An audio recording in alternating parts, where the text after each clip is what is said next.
اور اپنے خیال سے یہ بھی کہتے ہیں کہ یہ مویشی اور کھیتی منع ہے، اسے اس شخص کے سوا جسے ہم چاہیں کوئی نہ کھائے۔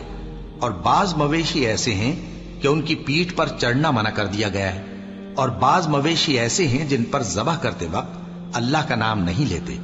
یہ سب اللہ پر جھوٹ ہے، وہ عنقریب ان کو ان کے جھوٹ کا بدلہ دے گا۔ اور یہ بھی کہتے ہیں کہ جو بچہ ان مویشیوں کے پیٹ میں ہے وہ صرف ہمارے مردوں کے لیے ہے اور ہماری عورتوں کو اس کا کھانا حرام ہے، اور اگر وہ بچہ مرا ہوا ہو تو سب اس میں شریک ہیں، یعنی اسے مرد اور عورتیں سب کھائیں۔ عنقریب اللہ انہیں ان کی اس تجویز پر سزا دے گا، بے شک وہ حکمت والا ہے، خبردار ہے۔ جن لوگوں نے اپنی اولاد کو بے وقوفی سے، ناسمجھی سے قتل کیا اور اللہ پر افترا کر کے اس کی عطا فرمائی ہوئی روزی کو حرام ٹھہرایا، وہ گھاٹے میں پڑ گئے، وہ بلا شبہ گمراہ ہیں اور ہدایت یافتہ نہیں ہیں۔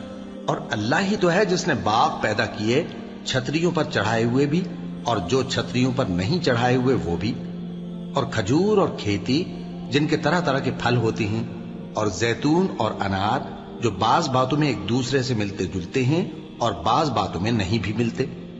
جب یہ چیزیں پھلیں تو ان کے پھل کھاؤ، اور جس دن پھل توڑو اور کھیتی کاٹو تو اس کا حق بھی اس میں سے ادا کرو، اور بیجا نہ اڑانا کہ اللہ بیجا اڑانے والوں کو دوست نہیں رکھتا۔ اور مویشیوں میں بوجھ اٹھانے والے یعنی بڑے بڑے بھی پیدا کیے، اور زمین سے لگے ہوئے یعنی چھوٹے چھوٹے بھی۔ بس اللہ کا دیا ہوا رزق کھاؤ اور شیطان کے قدموں پر نہ چلو، وہ تمہارا کھلا دشمن ہے۔ یہ بڑے چھوٹے مویشی 8 قسم کے ہیں، 2 بھیڑوں میں سے اور 2 بکریوں میں سے، یعنی ایک نر اور ایک مادہ۔ اے پیغمبر ان سے پوچھو کہ اللہ نے دونوں کے نروں کو حرام کیا ہے یا دونوں کی ماداؤں کو، یا جو بچہ ماداؤں کے پیٹ میں ہے اسے؟ اگر سچے ہو تو مجھے سند سے بتاؤ۔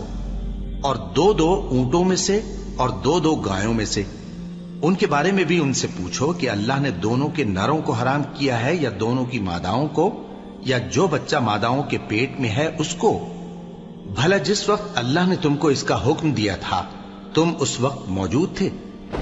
اب اس شخص سے زیادہ کون ظالم ہے جو اللہ پر جھوٹ باندھے تاکہ بے جانے بوجھے لوگوں کو گمراہ کرے؟ کچھ شک نہیں کہ اللہ ظالم لوگوں کو ہدایت نہیں دیتا۔